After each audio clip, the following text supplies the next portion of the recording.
السلام علیکم۔ کیا اس کے ناول پہ آپ سب کو ویلکم۔ ایک خوبصورت ناول پیش کر رہے ہیں جس کا نام ہے خوشیاں اتری آنگن میں۔ ناول کی رائٹر ہیں شازیہ مصطفیٰ۔ چلیے چلتے ہیں ناول کی جانب۔ امی ابو نے پھر لوگوں پر اعتبار اور بھروسہ کرنا شروع کر دیا ہے۔ پہلا غم ہم بھولے نہیں ہیں کہ یہ نئے کرایہ دار رکھ لیے ہیں۔ وہ طلعت بیگم سے کب سے بحث کی جا رہی تھی اور وہ اسے دبے دبے لہجے میں سرزنش کیے جا رہی تھی، مگر عنائزہ کی زبان اگر نان سٹاپ چلتی تو روکنے والا کوئی نہ ہوتا تھا۔ ہاں، البتہ اختر علی کو دیکھ کر وہ ضرور خاموش ہو جاتی تھی، وہ بھی اس لیے کہ وہ اس کے باپ تھے۔ عنائزہ کبھی تو آہستہ بول لیا کرو، ابھی اوپر سے کوئی نیچے آ گیا تو کتنی شرمندگی ہوگی مجھے۔ امی صحن میں بچھے تخت پر بیٹھی سبزی بنا رہی تھی اور وہ صحن دھو رہی تھی۔ دوپٹہ اتار کے اس نے تخت پر ڈالا ہوا تھا اور جھاڑو کو تیز تیز چلاتی پورے گھر میں شور ہی کر رہی تھی۔ ڈبل سٹوری گھر تھا، اوپر کا پورشن کرائے پر دے رکھا تھا، اس طرح گھر کا گزارا اچھا ہو رہا تھا۔ آ جائے کوئی نئی بات ہوگی۔ وہ بدتمیز سمیل اسی وقت اتر کے آتا ہے جب میں صحن دھو رہی ہوتی ہوں یا مشین لگائی ہوتی ہے۔ صحن میں سیڑھیوں کے نیچے پانی کی موٹر تھی، وہ اسے بند کرنے جھاڑو ایک طرف رکھ کر مڑی تو اسی وقت سمیل اپنے دانتوں کی نمائش کرتا اوپر سے اترا۔ عنائزہ نے اسے خونخوار نگاہوں سے گھورا مگر اس کو کوئی پرواہ نہیں تھی۔ اوہ سوری، مجھے نہیں پتا تھا آپ صفائی کر رہی ہیں۔ سمیل نے شرارت سے آنکھیں گھمائیں۔ عنائزہ نے دوپٹہ اٹھایا اور شانوں پر ڈالا۔ تمہاری آنکھیں تو تھی نا، واپس اوپر بھی جا سکتے تھے نا دیکھ کر۔ وہ اس کے ساتھ لڑنے کے لیے تیار تھی۔ عنائزہ کیا بدتمیزی ہے۔ طلعت بیگم کو اس کی تنک مزاجی کبھی کبھی فکر میں مبتلا کر دیتی تھی جسے کسی کی پرواہ ہی نہ تھی۔ دیکھا آنٹی کتنی سمجھدار ہیں۔ اس نے مسکراتے ہوئے مسٹرڈ کپڑوں میں ملبوس غصے سے انگارہ بنی عنائزہ کو دیکھا۔ واپس اوپر آ جاؤ، آدھے گھنٹے سے پہلے نیچے نہیں آنا۔ وہ اسے شہادت کی انگلی اٹھا کے اشارے سے اوپر جانے کا اشارہ کر رہی تھی۔ اسی وقت شاذل بلیک پینٹ پر اسکائی بلو کاٹن کی پلین شرٹ میں ملبوس تیزی سے سیڑھیاں اترتا دکھائی دیا۔ عنائزہ نے ناگہانی سے اسے دیکھا۔ وہ اصل میں مجھے ضروری جانا ہے ورنہ میں خود احتیاط کرتا ہوں کہ آپ جس وقت صحن کی صفائی کر رہی ہوں میں نیچے نہ آؤں، وہ وضاحت دیتے ہوئے بولا۔ اس کی باروب شخصیت کے سامنے ایک لمحے کو وہ کنفیوز ہوئی لیکن پھر فوراً اعتماد بحال کرتی بیزاری سے اسے دیکھنے لگی۔ ارے بیٹا آ جاؤ تم، کوئی بات نہیں۔ طلعت بیگم کو وہ ویسے ہی بہت پسند تھا۔ آنٹی امی کی طبیعت کچھ خراب ہے، اگر آپ ایک چکر اوپر کا لگا لیں تو مہربانی ہوگی، شاذل نے جھجکتے ہوئے کہا۔ کیوں نہیں، تم بے فکر ہو کر کام پر جاؤ، میں ابھی جاتی ہوں ان کے پاس۔ سبزی بنانے کے بعد وہ ٹرے اٹھائے کچن میں جانے لگی۔ ہمارا گھر آخری مراحل میں ہے، انشاءاللہ ہم جلد شفٹ ہو جائیں گے، وہ اسے سنا رہا تھا جبکہ وہ وائپر سے پانی صاف کرنے میں مشغول تھی۔ امی آج کھانا بہت مزے کا ہے، سمیل ستائشی انداز میں بولا۔ شاذل خاموشی سے کھا رہا تھا، آج کا ذائقہ اسے بھی بالکل الگ ہی لگا تھا۔ آج دوپہر میں عنائزہ آ گئی تھی، میں تو دوائی کھا کے سو گئی تھی، اس نے اپنی مرضی سے سب پکایا ہے، سارے گھر کی صفائی بھی کر کے گئی ہے۔ وہ فریج سے پانی کی بوتل نکال کے لائیں اور سینٹر ٹیبل پر رکھ دی۔ امی ویسے عنائزہ باجی ہر کام بڑی دلجمعی سے کرتی ہیں، باسل بھی تعریف کیے بنا نہ رہ سکا۔ تم آج بھی لیٹ اٹھے ہو۔ شاذل کھانے سے فارغ ہوا اور ٹی وی آن کر لیا۔ 3 کمروں کا اوپر کا پورشن تھا، ایک کمرہ تو ڈرائنگ روم کی طرح سیٹ کر لیا تھا، ایک میں شاذل سوتا تھا، دوسرے کمرے میں امی اور باسل اور سمیل سوتے تھے۔ پھر صرف 6 ماہ تو ہی انہیں گزارنے تھے، اس کے بعد انہیں اپنے نئے مکان میں شفٹ ہو جانا تھا جو آج کل زیر تعمیر تھا۔ شاذل نے 8 سال امریکہ میں گزارے تھے، وہ تو ابو کے پچھلے سال ڈیتھ ہوئی تو اسے واپس آنا پڑا، اس طرح ساری ذمہ داری اس پر ہی آ گئی تھی۔ آپ کو پتہ ہی ہے ایگزام کی وجہ سے مجھے کمبائن اسٹڈی کے لیے عمار کے پاس جانا پڑتا ہے۔ وہ توجہ پیش کرنے لگا۔ تم کل رات بھی 1 بجے آئے تھے، وہ دونوں بھائیوں کا خیال بھی رکھتا تھا اور ان کی ہر طرح کی خبرگیری بھی رکھتا تھا۔ وہ عمار اور میں سی ویو چلے گئے تھے، اس نے منمنا کے بتایا۔ شاذل نے اسے گھورا، اسے ویسے بھی اتنی رات کو ایسی جگہوں پر جانا قطعی پسند نہ تھا۔ کل تو چلے گئے، آئندہ نہیں اتنی رات گئے جانا، اس نے وارننگ دی۔ سمیل برتن اٹھا کے کچن میں رکھنے جا رہا تھا کہ اسے شرارت سوجھی۔ امی برتن دھلوانے بھی عنائزہ باجی کو بلوا لیں، سمیل نے شوخی سے کہا۔ وہ ہماری نوکر نہیں ہے، مجھے تو پہلے ہی اتنی شرمندگی ہو رہی ہے، بیچاری بچی اتنا کچھ کر کے گئی ہے، مجھے تو خبر بھی نہ ہوئی، انہوں نے سمیل کو ڈانٹتے ہوئے کہا۔ تو پھر آپ بھائی جان کی شادی کا سوچیے، کب تک میں ڈش واشنگ کرتا رہوں گا؟ شاذل نے نگاہ اٹھا کے اسے دیکھا تو وہ لب بھینچ کے رہ گیا۔ باسل کی ہنسی نکل گئی۔ فضول باتیں کرنے کی ضرورت نہیں، جواباً جھاڑ ملی تھی۔ ٹھیک تو کہہ رہا ہے، جیسے ہی ہم اپنے گھر میں شفٹ ہوں گے فوراً تمہاری شادی کر دوں گی، کوئی پسند ہے تو بتا دو، پھر نہ کچھ کہنا۔ امی تو مسمم ارادہ باندھ چکی تھی، میں نے منع تو نہیں کیا، بس تھوڑا انتظار تو کر لیں۔ اس کی سوچوں میں کافی دنوں سے عنائزہ کا سراپا لہرانے لگا تھا۔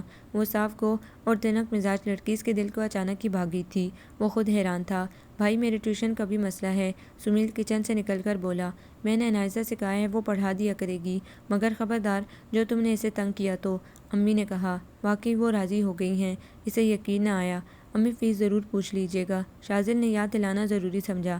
فیس کی میں نے بات کی تو ناراض ہونے لگی تھی، کہنے لگی کہ وہ سمیل کو بھائی کی طرح سمجھتی ہے۔ میں بھی خاموش ہو گئی، اب کیا کہتی؟ کوئی گفٹ وغیرہ دے دیں گے۔ اچھا مجھے جانا کب ہوگا؟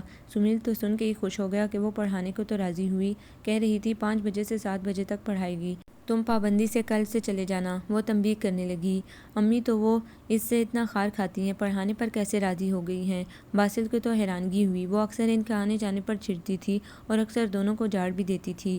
نفاست پسند ہے، ہر کام کو ترتیب سے کرتی ہے، اور پھر تم دونوں بھی تو اسی وقت نیچے اترتے ہو جب وہ صحن دھو رہی ہوتی ہے۔ وہ سمجھ گئی تھی کہ وہ کیوں کہہ رہا تھا، اور اکثر وہ دونوں کو اسی وقت ڈانٹتی تھی۔ شاذل کو جانے کیوں اس کی تنک مزاجی بری نہیں لگتی تھی، اس کے ہر انداز میں سادگی ہی لگتی تھی۔ جو صاف گوئی سے بات کرتی تھی، یہی بات اسے منفرد بناتی تھی۔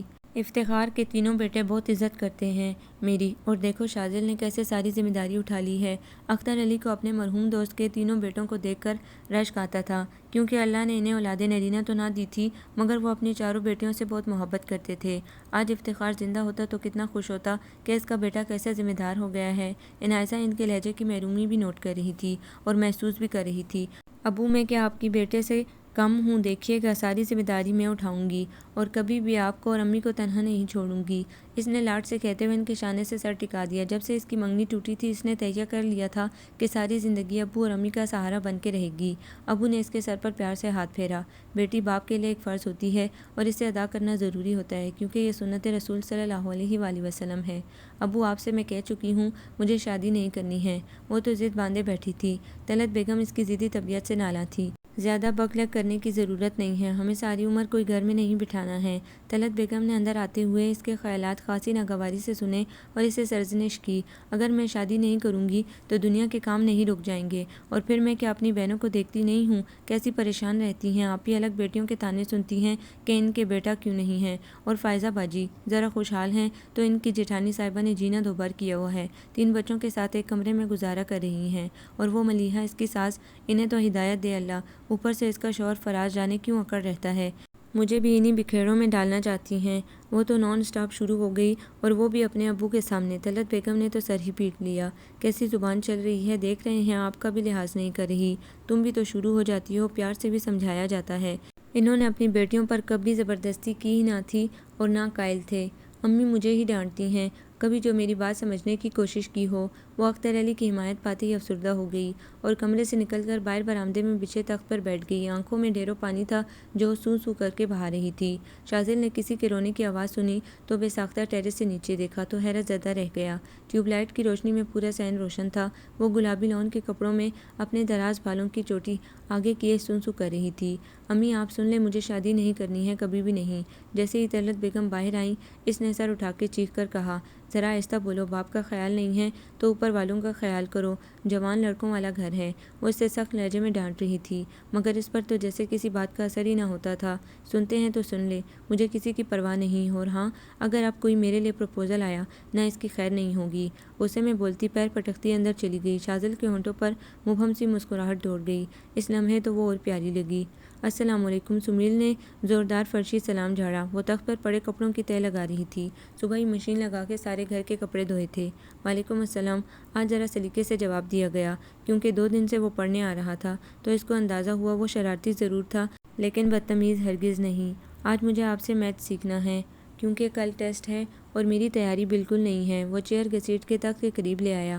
تم کاپی وغیرہ ریڈی کرو، میں یہ کپڑے اندر رکھاؤں۔ وہ کپڑے اندر لے جانے لگی تھی جب تک سمیل بک کھول چکا تھا۔ اتنے میں مین گیٹ پر دستک ہوئی تھی۔ وہ بک رکھ کر دروازہ کھولنے چلا گیا جہاں شاذل کھڑا تھا۔ سمیل کون آیا ہے؟ وہ بولتی ہوئی باہر آئی، مگر شاذل کو دیکھ کر جھجک کے رک گئی۔ جواب میں اس نے عنائزہ کو سلام کر ڈالا۔ پلیز آپ اپنی طرف کا دروازہ استعمال کیا کریں۔ مروت تو ذرا نہ برتتی تھی۔ شاذل کو رات کا منظر یاد آ گیا جب وہ رو رہی تھی، لیکن عنائزہ انائزہ باجی دروازہ تو میں نے کھولا ہے، سمیل جھٹ بولا۔ تم سے پوچھا، تم بیٹھو اور کام کرو، اسے ڈپٹ دیا۔ آپ تو شادی کے بعد اپنے میاں کو ڈانٹتی رہیں گی۔ سر جھکائے شوخی سے لقمہ دیا وہ بنا کے اس کی جانب گھومی۔ کھڑے ہو جاؤ اور اٹھاؤ اپنی کتابیں، مجھ سے پڑھنے آتے ہو یا مجھ پر طنز کرنے؟ اس کی کتابیں اٹھائی اور بازو سے پکڑ کے کھڑا کیا۔ سمیل تو بوکھلا گیا، شاذل الگ گڑبڑایا کیونکہ غصے میں وہ سب کچھ بھول جاتی تھی۔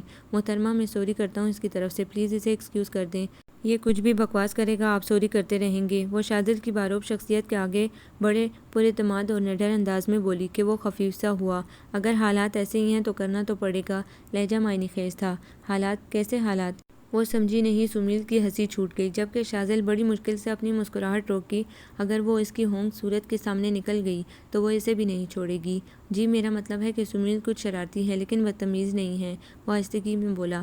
انائزہ نے بغور اسے دیکھا۔ بلو جینس اور بلو ہی جینس کی شرٹ میں وہ بے حد چارمنگ اور ہینڈسم لگ رہا تھا۔ کیا بھائی بہت اچھے لگ رہے ہیں، سمیل نے شرارتی اور معنی خیز لہجے میں کہا تو وہ جھیم گئی۔ شٹ اپ، وہ ڈانٹ کر اندر چلی گئی۔ بھائی جان بتائیے یہ چلے گی آپ کے ساتھ؟ مطلب اگر انہیں میری بھابھی بنا دیں تو بری تو نہیں ہے؟ دونوں آپس میں باتیں کر رہے تھے۔ یار ڈانٹتی بہت ہے، سوچ لو اپنی نہیں چلے گی بلکہ اس ہٹلر کی چلے گی۔ شاذل کو تو خود وہ پہلی نظر میں پسند آئی تھی۔ کوئی بات نہیں، آپ بھی تو کم نہیں ہیں، اپنے چلاتے ہیں، وہ جھٹ بولا۔ تمیز سے زیادہ پھیلنے کی ضرورت نہیں ہے۔ شاذل فوراً اپنے رتبے کا خیال آیا تو وہ معتبر بن گیا۔ سنو تم لوگوں نے جو بھی باتیں کرنی ہے نا اوپر جا کے کرو، انائزہ اندر سے باہر آتے ہوئے بولی۔ شاذل تو جز ہو گیا، جبکہ سمیل نے اپنی بھتیجی کی نمائش کی تو انائزہ نے کتاب اس کے سر پر دے ماری۔ وہ سی کر کے رہ گیا تھا۔ کتنا کام باقی رہ گیا ہے بیٹا گھر کا بھی؟ امی نے اس سے پوچھا جو بیڈ پر دراز کسی کتاب کے مطالعے میں مصروف تھا۔ اوپر کے پورشن میں فرش کی فنیشنگ ہو رہی ہے، ابھی کچھ کچن کے کیبنٹ وغیرہ بھی تیار ہونے والی ہیں، 2 ماہ تو لگیں گے۔ کتاب اس نے سائڈ پر بیڈ پر الٹ کے رکھی اور خود اٹھ کر بیٹھ گیا۔ مجھے گھر کے مکمل ہونے کا انتظار ہے تاکہ پھر تمہاری بھی فکر کروں۔ وہ بیڈ پر بیٹھی تھی۔ شاذل نے مسکرا کے ان کے دونوں ہاتھ اپنے گرم اور مضبوط ہاتھوں میں تھامے۔ امی اتنی جلدی بھی کیا ہے؟ میں نے آپ کو منع تو نہیں کیا ہے نا، ابھی گھر مکمل ہونے دیں، پھر اس طرف بھی سوچ لیں گے۔ میں چاہتی ہوں کہ کہیں تو بات وغیرہ شروع کروں۔ انداز پرسوچ تھا۔ ہے پھر کوئی نظر میں آپ کے؟ وہ ان کا اندیہ لینے لگا کہ وہ اب کیا کہتی ہیں، جبکہ وہ اپنی پسند سے ابھی آگاہ نہیں کرنا چاہ رہا تھا۔ میری نظر میں ابھی تو کوئی نہیں ہے۔ پھر چھوڑیے، جب نہیں ہے تو بعد میں سوچیں گے۔ یہ بتائیے آپ نے بلڈ پریشر کی ٹیبلٹ لی یا نہیں؟ وہ موضوع بدلنے لگا۔ کھا لی ہے میں نے، لیکن شاذل مجھے تم اب ٹالو نہیں بیٹا، تمہاری شادی کی عمر ہو چکی ہے۔ اپنے دوست اسد کو ہی دیکھو، 2 بچوں کا باپ بن گیا ہے۔ انہوں نے اسد اس کا کلاس فیلو، 5 سال پہلے اس کی شادی ہوئی تھی۔ آئے اسد اور اس کی بیوی کہوں گی کہ وہی تمہارے لیے کوئی لڑکی دیکھے، میں بیمار کہاں دیکھوں گی، اور نہ مجھ میں ہمت ہے کہ جا کے دیکھوں۔ جب سے افتخار احمد کا انتقال ہوا تھا وہ خود بہت کمزور سی ہو گئی تھی، ان کی یاد ان کے دل سے کسی لمحے جاتی ہی نہیں تھی۔ آپ اپنے پاس ہی نظر دوڑائیے، اس نے جھجکتے ہوئے کہا۔ امی نے چونک کر اسے دیکھا کہ وہ سنجیدہ ہے یا مذاق کر رہا ہے، مگر اس وقت شاذل کی نگاہ جھکی ہوئی تھی۔ آس پاس کہاں نظر دوڑاؤں؟ اگر ہے تمہاری نظر میں جلدی بتاؤ مجھے۔ وہ تو جیسے بےتاب ہی ہو گئی، کیونکہ شاذل کے لہجے میں کچھ لگا تھا۔ اختر انکل کی انائزہ باجی کیسی رہیں گی؟ اندر داخل ہوتا سمیل خوشی سے بولتا بزرگانہ انداز میں دونوں کو ہی چونک آ گیا۔ انائزہ؟ امی حیرانگی سے بولی۔ ارے امی، انائزہ باجی ایک دم پرفیکٹ ہے، ہر کام وقت پر کرنے والی، اور پتہ ہے امی، بھائی کو تو لمحوں میں سیدھا کر دیں گی۔ اس نے چٹکی بجائی۔ ارے اس طرف میرا دھیان کیوں نہیں گیا؟ وہ تو سن کے ہی خوش ہو گئیں کہ ان کا مسئلہ منٹوں میں حل ہوا تھا۔ سمیل نے فخر سے اپنے کالر اکڑائے۔ میں کل صبح ہی بھابھی سے بات کرتی ہوں۔ امی پلیز ابھی ایسی کوئی بات نہ کرے، کم از کم ہم اپنے گھر میں شفٹ ہو جائیں۔ شاذل تو گھبرا گیا۔ مجھے تو اب بالکل نہیں رکنا، یہ میں تو پہلی فرصت میں کروں گی کہ انائزہ کا کہیں اور رشتہ نہ ہو جائے اور ہم ہاتھ ملتے رہ جائیں۔ امی آپ کو پتہ ہے انائزہ باجی کی پہلے بھی منگنی ہو چکی ہے؟ ہاں یہ مجھے پتہ ہے، اور پھر وہ لوگ ہی لالچی اور کمینے تھے۔ ہیرا لڑکی ہے، ہر کام میں طاق ہے، اتنی سمجھدار ہے، وہ تو اس کی خوبیوں پر قصیدہ گوئی کرنے لگیں۔ شاذل مسکرانے لگا۔ امی خیال سے زبان چلانے میں بھی طاق ہے۔ سمیل نے اب ہانکنا شروع کیا۔ بکے جانا، اور تم ہنس رہے ہو، ایک تھپڑ کیوں نہیں لگاتے؟ امی کو تو غصہ آ گیا کہ اس نے ایسی بات کہی کیوں، اور شاذل ہنس رہا تھا۔ امی میں تو آپ کو آگاہ کر رہا ہوں، اور پھپھو دیکھیے ہمارا اپنا گھر اتنا بڑا ہوگا کہ یہ تو صفائیاں کرتی رہیں گی یا ہمیں ڈانٹتی رہیں گی۔ سمیل ادھر نہیں بیٹھو، باسل یہاں جوتے نہیں رکھنا۔ اوفو آپ کیا کرتے ہیں، دیکھ نہیں رہے ابھی وائپر لگایا ہے میں نے، یہ بھائی وہ آپ سے کہیں گی۔ سمیل نے شوخی سے انائزہ کی نقل اتاری۔ شاذل کا بے ساختہ کہہ اس کی پسندیدگی کی سند دیتا امی کو سرشار کر گیا۔ آج نیچے پوشن میں بڑا شور ہو رہا تھا۔ شاذل سمجھ گیا تھا کہ اختر انکل کی تینوں بیٹیاں اپنے بچوں سمیت آئی ہیں، کیونکہ 15 دن میں ہر اتوار کو وہ آتی تھیں۔ بھائی جان آج تو رات تک خوب آوازیں آئیں گی اور ساتھ ہی نائزہ بھابھی کی بھی چیخو پکار۔ باسل ڈرائنگ روم میں آیا جہاں وہ کمپیوٹر پر بیٹھا کچھ کام کر رہا تھا۔ بھابھی ہوش میں تو ہو؟ شاذل نے حیرانگی کے ساتھ ٹوکا۔ وہ ہم دونوں نہ ابھی سے بھابھی کہنے کی عادت ڈال رہے ہیں تاکہ بعد میں مشکل نہ ہو۔ سمیل ایسے بولا کہ جیسے رشتہ شاذل سے طے ہو گیا ہو۔ دونوں صوفے پر پھیل کے بیٹھ گئے تھے۔ اگر سن لیا نا اس نے دماغ ٹھکانے لگا دے گی۔ وہ مانیٹر پر نگاہیں مرکوز کیے کی بورڈ پر مسلسل انگلیاں چلاتا ہوا کام کر رہا تھا۔ سمیل انکل آپ کو ہماری آنی بلا رہی ہیں۔ عنائزہ کا بھانجا اسے بلانے آیا تھا۔ اچھا آتا ہوں۔ وہ مسکرایا اور فوراً اٹھ کر نیچے پہنچ گیا۔ سنو سمیل جلدی سے 1 کلو ٹماٹر، ہرا دھنیا، پودینہ اور ہاں چھوٹی والی ہری مرچیں 1 پاؤ لا دو۔ عنائزہ نے اسے پیسے اور لسٹ تھمائی۔ عنائزہ یہ تو بعد میں بھی تمہارے حکم مانا کرے گا۔ ملیحہ نے معنی خیزی سے کہا۔ اس کے بڑھتے قدم رکے اور تیکھے چتونوں سے گھورا۔ ناسمجھی کی کیفیت میں اسے دیکھا۔ بعد میں کیا مطلب ہے؟ لگتا ہے امی نے ابھی تک تمہیں بتایا نہیں ہے۔ ہمیں مشورے کے لیے تو بلایا ہے ابو نے۔ کیسا مشورہ؟ عنائزہ نے دھڑکتے دل کے ساتھ پھر پوچھا۔ فائزہ و مائرہ بھی اندر آ گئیں۔ عنائزہ نے اب آپی کو بغور دیکھا جو مسکرا رہی تھی۔ عنائزہ تمہارے لیے شاذل کا پروپوزل لے کے آئی تھی آنٹی۔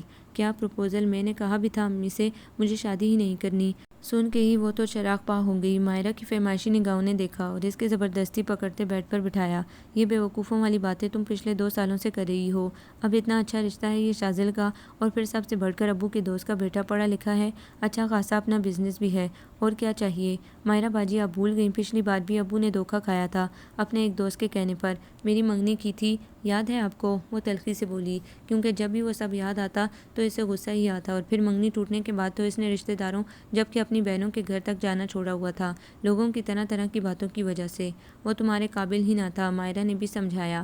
مائرہ باجی مجھے شادی ہی نہیں کرنی ہے، ابو اور امی کا سہارا بن کے رہنا ہے۔ تم جو سوچ رہی ہو وہ سب غلط ہے۔ ابو اور امی کی تم ذمہ داری ہو، اور پھر وہ دونوں تمہیں اپنے گھر بسا دیکھ کر خوش ہوں گے۔ ملیحہ نے بھی مدبرانہ انداز میں سمجھاتے ہوئے کہا۔ تم زیادہ مجھ سے بڑی بننے کی کوشش مت کرو، مجھ سے چھوٹی اور چھوٹی ہی رہو۔ اس نے ملیحہ کو تو ڈانٹ دیا، وہ جزبز سی ہو گئی۔ اچھا اچھا بس کرو تم دونوں کی، پھر لڑائی شروع ہو جائے گی۔ اور ہاں عنائزہ شاذل اچھا لڑکا ہے، خوش رہوگی اس کے ساتھ۔ مجھے شادی ہی نہیں کرنی ہے، امی اور ابو کو بتا دیجیے گا، اور شاذل احمد کی تو بس وہ خبر لوں گی کہ یاد رکھے گا کہ ایسا سوچا بھی کیوں۔ اس کی توپوں کا رخ شاذل کی طرف ہو گیا۔ تینوں بہنوں نے تعصب سے اسے دیکھا جو بات کو سمجھ ہی نہیں رہی تھی۔ شاذل کی امی سارا بھابھی نے 2-3 بار جواب کا پوچھا، مگر طلعت بیگم نے کچھ دنوں کی اور مہلت مانگی تھی۔ وہ سمجھتی بھی تھی کہ عنائزہ کی وجہ سے وہ تذبذب کا شکار ہیں۔ امی کتنے دن ہو گئے ہیں، آنٹی نے ابھی تک کوئی رضامندی ہی نہیں دی۔ باسل بھی انتظار سے اکتا گیا، کیونکہ شاذل کا پروپوزل دیے 15 دن سے اوپر ہو گئے تھے۔ اتنی جلدی کوئی لڑکی والا جواب نہیں دیتا ہے، وہ آہستگی سے بولی۔ امی آپ کو نہیں پتہ یہ عنائزہ بھابھی ہی روڑے اٹکا رہی ہوں گی۔ سمیل بھی بولا۔ ہیں تم دونوں نے بھابھی کیوں کہنا شروع کر دیا ہے؟ ابھی کوئی بات طے تو نہیں ہوئی؟ سن لی نا، کسی نے اچھا نہیں لگے گا۔ امی نے دونوں کو ہی سرزنش کی۔ امی آپ اطمینان رکھیے، جواب ہاں میں ہی ہوگا، ہم تو بس بھابھی ہی کہیں گے۔ سمیل بلیک پینٹ پر ڈیپ میرون شرٹ میں نکھرا نکھرا اپنی کتابیں اٹھا کر عنائزہ سے پڑھنے جانے کے لیے تیار تھا۔ تم روز پڑھنے جاتے ہو؟ وہ سیدھے منہ تم سے بات تو کرتی نہیں۔ باسل نے اس کی تیاری کو طائرانہ نگاہوں سے دیکھا تھا۔ میں بھی اپنے نام کا ایک ہی ہوں، انہیں زبردستی بٹھا لیتا ہوں، پھر مجبوراً نہیں پڑھانا پڑتا ہے، وہ کہتا ہوا نکل گیا تھا۔ نیچے آیا تو دیکھا کافی خاموشی تھی۔ آنٹی وہ عنائزہ باجی کہاں ہیں؟ ان کے سامنے بھابھی کہنے سے اجتناب برتا۔ عصر کی نماز پڑھ رہی ہیں، وہ اختر علی کے کرتے کے بٹن ٹانک رہی تھی۔ سمیل برآمدے میں رکھی چیئر پر بیٹھ گیا اور اس کا انتظار کرنے لگا۔ کچھ ہی دیر میں وہ بلو لون کے پرنٹڈ کپڑوں میں بیزار سی صورت بنائے آ گئی۔ السلام علیکم بھابھی صاحبہ، شرارت سے دبی دبی آواز میں سلام کیا۔ تمہارا سر توڑ دوں گی اگر تم نے بھابھی کہنا بند نہیں کیا تو۔ وہ وارننگ دیتی ہوئی اس کے سامنے والی چیئر پر بیٹھ گئی۔ یہ تو طے ہے میں بھابھی کہنا چھوڑوں گا نہیں، اور دیکھیے گا اسی سال ہی ہم آپ کو رخصت کر کے لے جائیں گے۔ ہمارا گھر بس کمپلیٹ ہونے والا ہے، میری مرضی کے بغیر کسے رخصت کروا سکتے ہو؟ وہ بھی غصے سے گویا ہوئی۔ کچھ دنوں سے اس کا سامنا شاذل سے بھی نہیں ہو رہا تھا، اور کم سے کم اسے سنا کے ہی اپنا غصہ کم کر لیتی تھی۔ آپ کی مرضی سے ہی کروائیں گے، ہمارے بھائی کروڑوں میں ایک ہیں، اتنی قدر کریں گے آپ کو کہ آپ حیران رہ جائیں گی۔ اس نے معنی خیزی سے کہتے ہوئے کنکھیوں سے عنائزہ کی صورت دیکھی جو غصے کی وجہ سے تمتما رہی تھی۔ زیادہ الٹی سیدھی ہانکنے کی ضرورت نہیں۔ آنٹی آنٹی، سمیل نے طلعت بیگم کو دیکھتی آواز لگائی جو کچن میں جا رہی تھی۔ دیکھیے آنٹی آپ جلدی سے ہاں کر بھی دیجیے، بھائی جان آپ کے دیکھے بالے ہیں، زیادہ میری امی کو پٹانے کی ضرورت نہیں ہے، جب میں راضی نہیں تو کیسے جواب دیں گی وہ آنکھیں نکال کے بولی، مگر سمیل کو جیسے اس کے بھڑکنے کی پرواہ ہی نہ تھی۔ بیٹا تمہارے انکل ہی اسے سمجھائیں گے، میری تو یہ سنتی نہیں۔ وہ افسردگی سے گویا ہوئی، انہیں عنائزہ کی رات دن فکر رہتی تھی، وہ سمجھا سمجھا کے تھک سی گئی تھی جو اپنا نقصان کرنے پر تلی ہوئی تھی۔ میں نے بھابھی کو ہاں میں جواب دے دیا ہے کیونکہ شازل سے بہتر ہمیں کوئی اور رشتہ نہیں مل سکتا ہے۔ اختر علی نے اس کے سر پر ہاتھ رکھتے ہوئے کہا، پہلے جو کچھ میری وجہ سے ہوا اس کا ملال مجھے آج بھی ہے بیٹا، میں اس کا ازالہ کرنا چاہتا ہوں۔ شازل اچھا بچہ ہے، پلیز ابو آپ کیوں کرتے ہیں ایسی باتیں، میں آپ دونوں کے پاس رہنا چاہتی ہوں۔ وہ ان کے گلے سے لگ گئی، وہ اپنے ابو کو احساس محرومی میں مبتلا نہیں دیکھ سکتی تھی۔ میں تمہیں دور کب کر رہا ہوں، بلکہ شازل بیٹے کی وجہ سے تم تو ہمیشہ قریب رہو گی، وہ اسے بڑے نرم لہجے میں سمجھا رہے تھے اور وہ لب کاٹ رہی تھی۔ کتنی کوشش کی لاکھ انہیں منع کیا لیکن ابو نے آنٹی کو رضامندی دے دی تھی۔ انہوں نے اس کا ماتھا چوم لیا، خود بھی آبدیدہ ہو گئے تھے۔ عنایزہ کچھ زیادہ ہی حساس تھی، اس لیے بھی اس کی فکر رہتی تھی، وہ ہر بات گہرائی سے سوچتی تھی۔ صبح سے لے کر رات ہو گئی، وہ کمرے سے ہی نہ نکلی۔ طلعت بیگم نے بھی اسے نہ چھیڑا، مگر پھر شاید بھوک لگی تو کچن میں گھس کے چائے بنانے لگی۔ اتنے میں طلعت بیگم بھی وہیں آ گئی اور بولی، اپنا ایک جوڑا نکال کر دے دو جو صحیح فٹنگ کا ہو، بھابھی ناپ مانگ رہی ہیں تمہارا۔ وہ جو سر جھکائے چائے پینے میں مصروف تھی تڑک کے بولی، جب رشتہ طے کر دیا ہے تو مجھ سے کیوں پوچھ رہی ہیں، اپنی مرضی سے دے دیں۔ کپ سنک پر رکھ کر وہ تیزی سے کچن سے نکلی۔ مغرب ہو چکی تھی، برآمدے کی ساری لائٹیں جلائیں۔ اسی وقت دروازے پر دستک ہوئی تو چونک گئی، کھولو دروازہ، تمہارے ابو ہوں گے، مغرب کی نماز پڑھنے گئے تھے۔ طلعت بیگم نے اسے کہا، وہ اپنا سرمئی آنچل شانوں پر درست کرتی دروازے تک آئی۔ کھولا تو دیکھا سامنے شازل کھڑا تھا۔ السلام علیکم، شازل نے سلام کیا، مگر وہ دانت پیس کے اسے گورنے ہی لگی۔ اونچا لمبا ڈیشنگ سا شازل ایک لمحے کو پزل سا ہو گیا اور اس کا سرخ چہرہ دیکھ رہا تھا۔ وعلیکم السلام تو کہہ دیں، مجھ سے زیادہ فری ہونے کی ضرورت نہیں ہے، دیکھیے گا آپ کا میں جینا دوبھر کر دوں گی، کیا سمجھ رکھا ہے مجھے؟ وہ تو پھٹ پڑی، میرا قصور تو بتائیے محترمہ۔ وہ مبہم سی مسکراہٹ لیے گویا ہوا، سارا قصور ہی آپ کا ہے۔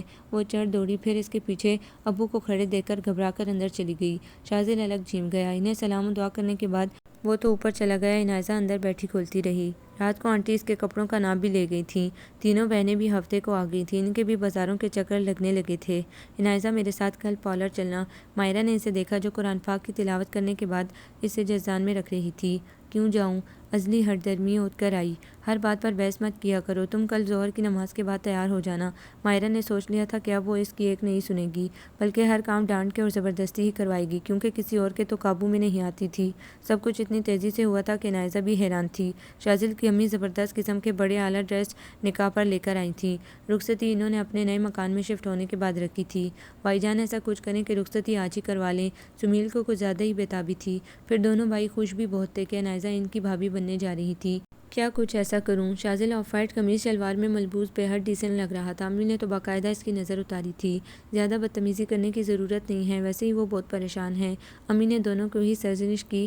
شازل ڈریسنگ ٹیبل کے آئینے کے آگے کھڑا خود پر پرفیوم اسپرے کر رہا تھا۔ ایک تو ہم اپنے ہیرو جیسے بھائی کو ہمیشہ کے لیے دے رہے ہیں، اس پر بھی پریشان ہیں۔ کیوں سمیل؟ باسل نے تائیدی انداز میں اسے دیکھا تو سمیل نے جڑ سر ہلایا۔ وہ کیا اس پر قبضہ جما لے گی؟ ارے وہ بھی اس گھر کا فرد بننے آ رہی ہے، خبردار جو اس سے بکواس کی۔ بھائی جان، امی تو پہلے ہی عنایزہ بھابھی کی دیوانی ہے، اب دیکھتے ہیں کہ آپ کا کیا حال ہوتا ہے۔ باسل نے حسب عادت شرارت کی۔ تم لوگ الٹی سیدھی باتوں میں پڑے رہو، جلدی کرو، شازل مہمان آ گئے ہیں، جلدی تیاری مکمل کرو۔ امی بھی اسکائی بلو جارجٹ کے چکن سوٹ میں بے حد نفیس لگ رہی تھی۔ آج ان کی بھی فکر کم ہو گئی تھی کہ بڑے بیٹے کا نکاح ہو رہا تھا۔ امی کی جلدی مچانے پر وہ تینوں امی اور چند خاص عزیز و اقارب کی ہمراہی میں نیچے آ گئے۔ پورے صحن اور برآمدے میں ہی مہمانوں کے بیٹھنے کا انتظام رکھا تھا۔ مولوی صاحب کو اسد لے آیا تھا۔ کچھ ہی دیر میں نکاح کی کارروائی شروع ہو گئی تھی۔ اتنے میں پھر فائزہ اور مائرہ کے شوہر آ گئے تو شازل مؤدب انداز میں بیٹھ گیا۔ وہ اس سے باتیں کرنے لگے، اسد بھی ان کی باتوں میں حصہ لے لیتا تھا۔ ڈنر بھی خاصا زبردست تھا۔ اختر علی نے اس چھوٹے سے فنکشن میں بھی کوئی کسر نہ چھوڑی تھی۔ تصویریں اور مووی کا سلسلہ چل نکلا۔ عنایزہ کمرے سے نکلنے کو تیار نہیں تھی۔ میرون فل موتی ستاروں سے بھرے کپڑوں میں میک اپ اور طلائی جویلری میں حسین پری ہی لگ رہی تھی۔ تہا تو مسلسل پری خالہ کہے جا رہا تھا۔ عنایزہ کیا حرکت ہے، چلو سبھی انتظار کر رہے ہیں۔ فائزہ نے زبردستی اس کا ہاتھ پکڑا اور کھڑا کرنا چاہا۔ آپی مجھے نہ تصویریں بنوانی ہے نہ مووی۔ وہ اکڑ گئی، شازل کا سامنا نہیں کرنا چاہ رہی تھی۔ آپی میں تو کہتی ہوں کہ ابو سے کہیے کہ اس کے ساتھ ہی رخصتی بھی کر دیں، خواہ مخواہ یہ مسئلے کھڑے کرتی رہے گی۔ سی گرین کپڑوں میں ملیحہ اندر چلی آئی۔ وہ بھی جنجلا گئی تھی اس کی فضول ضد کی وجہ سے جو کسی کی نہیں مان رہی تھی۔ یہ بھی عنایزہ کا احتجاج ہی تھا۔ تمہارا تو بس چلے تو یہی کرو، نہیں جا رہی میں جا کر کہہ دیں سب سے میرے سر میں درد ہے۔ وہ تینوں بہنیں غصے میں آ گئی، پھر سامنے شازل کی امی کو دیکھ کر وہ شرمندہ سی ہو گئی۔ وہ مسکراتی ہوئی آئی۔ آج تو تم اتنی پیاری لگ رہی ہو کہ یہ غصہ بھی تم پر اچھا لگ رہا ہے۔ چلو آؤ جلدی سے میرے ساتھ تصویر بناؤ اور ذرا میرے بیٹے کا بھی خیال کر لو، وہ ایک جھلک تو تمہاری دیکھنے کا حق رکھتا ہے۔ انہوں نے پیار بھرے لہجے میں کہا اور عنائزہ کی پیشانی چوم لی۔ پھر وہ مزید کچھ نہ بولی۔ سچویشن ہی ایسی تھی، ان کی ہمراہی میں باہر آ گئی۔ ایک سائڈ پر چھوٹا سا اسٹیج بھی بنایا ہوا تھا۔ اسے شاذل کے پہلو میں بٹھا دیا گیا۔ اس کے وجود سے بھینی بھینی پرفیوم اور گجروں کی مہک شاذل کو حواسوں پر چھاتی لگی۔ پھر وہ ایک روبوٹ کی طرح سب کرتی جا رہی تھی۔ خاموشی سے مووی بھی بنوائی اور تصویریں بھی۔ طلعت بیگم اور اختر علی نے تشکر بھرا سانس بھرا تھا۔ سمیل، باسل اور اسد کا ہنسی مذاق ہو رہا تھا اور وہ جھنجھی ہوئی بیٹھی تھی۔ شاذل نے رات دن کی کوششوں سے اپنے گھر کو جلد مکمل کروانے میں کوئی کسر نہ چھوڑی تھی۔ یہ بھی امی کا حکم تھا کہ وہ اب خاصی تھک چکی ہیں۔ گھر میں وائٹ واش ہو چکا تھا، گھر سیٹ کرنا مشکل مرحلہ تھا اور یہ سب امی کے بس کا تو نہ تھا۔ اسد کی بیوی کی ڈیلیوری قریب تھی، وہ بھی نہیں آ سکتی تھی۔ یہ اتنا سامان میں کیسے کروں گی یہ سب؟ وہ تو پریشان ہو رہی تھی۔ وہ آپ کی بہو ہے نا، تو بلائیے اسے ہاتھ بٹائے آ کے۔ شاذل شیف بنا رہا تھا، اس کی آج اہم میٹنگ تھی، پھر 2 دن کے لیے اسے اسلام آباد بھی جانا تھا۔ اتنے کام تھے کہ شاذل بھی بوکھلاہٹ کا شکار تھا۔ پہلے تو کبھی کبھار آ جاتی تھی، اب تو بلانے سے بھی نہیں آتی ہے۔ وہ افسردگی سے گویا ہوئی۔ کیسے نہیں آتی، بلکہ آج میں بلا کے لاتا ہوں۔ شیو کرنے کے بعد اس نے آفٹر لوشن لگایا، بلیک ٹراؤزر اور وائٹ شرٹ گلے میں تولیہ ڈالے وہ کمرے سے نکلنے لگا۔ ارے رک جاؤ، وہ اپنے کام کر رہی ہوگی، میں خود کر لوں گی پیکنگ۔ باسل یونیورسٹی سے آنے والا ہے۔ وہ اسے روکنے آگے بڑھی تھی، جانتی تھی کہ عنائزہ شاذل کی وجہ سے کبھی نہیں آئے گی۔ آپ کی طبیعت ٹھیک نہیں ہے، بلانے میں حرج نہیں ہے، وہ یہ کہہ کر سیڑھیاں اتر گیا۔ عموماً وہ نماز کے بعد قرآن پاک پڑھتی تھی۔ شاذل نے اکثر دیکھا تھا، تخت پر بیٹھی ملتی تھی۔ ارے شاذل بیٹا، آؤ آؤ۔ طلعت بیگم داماد کو دیکھ کر نہال ہی ہو گئی۔ وہ خجل سا ہو گیا، پھر ایسی بے تکلفی کب تھی؟ ہمیشہ ان سے اور اختر علی سے ادب کے دائرے میں ملتا تھا۔ وہ اصل میں آنٹی امی کی کچھ طبیعت خراب ہے، اگر وہ عنائزہ کو بھیج دیں تو مہربانی ہوگی۔ قدرے توقف کے بعد جھجک کے بولا، ارے مہربانی کی کیا بات ہے، بیٹی ہے وہ بھابھی کی، وہ نہیں خیال کریں گی تو کون کرے گا؟ وہ مسکرا دی۔ شاذل چیم کے رہ گیا۔ عنائزہ عنائزہ، انہوں نے یک بہ یک 2 آوازیں دی۔ آتی ہوں امی، اندر سے اس کی بڑی فریش آواز آئی تھی۔ وہ سی گرین کاٹن کے کپڑوں میں سائڈ پر دوپٹہ ڈالے بڑی مگن سی باہر آئی، مگر شاذل کو دیکھ کر وہیں رک گئی۔ جاؤ اوپر، تم بھابھی کی طبیعت خراب ہے، کچھ کام ہے وہ کر دو جا کر۔ امی اسے دیکھتے ہی بولی، امی ابھی میں ابو کے کپڑے پریس کر رہی تھی۔ وہ منمنائی، بعد میں کر لینا، جاؤ جلدی، وہ حکمیہ انداز میں بولی۔ شاذل مسکراہٹ چھپاتا ہوا مڑ گیا۔ عنائزہ نے دانت پیسے اس کی چوڑی پشت کو گھورا، کیسے دھڑلے سے وہ اسے بلانے چلا آیا تھا۔ بڑبڑاتی ہوئی سیڑھیاں چڑھ رہی تھی کہ اسی وقت شاذل نے شرارت کی اور 2 سیڑھیاں اتر کر اس کے قریب پہنچ گیا۔ وہ تو بوکھلا ہی گئی، آج تو اس کے دیکھنے کا انداز ہی بدل گیا تھا۔ نکاح کے بعد آپ کچھ اترانے نہیں لگی ہیں؟ دیوار پر دونوں ہاتھ ٹکائے اس کے گرد حصار باندھ لیا۔ کیا حرکت ہے، ہٹائیے ہاتھ۔ وہ تو غصے میں آ گئی، کیونکہ اس نے سیڑھیوں کے درمیان روک لیا تھا۔ کوئی آ بھی سکتا تھا، اگر نہ ہٹاؤں تو کیا کر لیں گی؟ عنائزہ کی پرسوں آنکھوں میں آنکھیں ڈالے وہ بے بسی سے لب کچلنے لگی، چہرے کی رنگت بھی سرخ ہو گئی۔ میں جان سے بھی مار دوں گی اگر میرے ساتھ کوئی الٹی سیدھی حرکت کی تو۔ اپنا اعتماد بحال کرنے لگی، مگر شرم و گھبراہٹ سے ہاتھوں سے پسینہ پھوٹنے لگا۔ پھر کیا خیال ہے، رخصتی نہ کروا لی جائے؟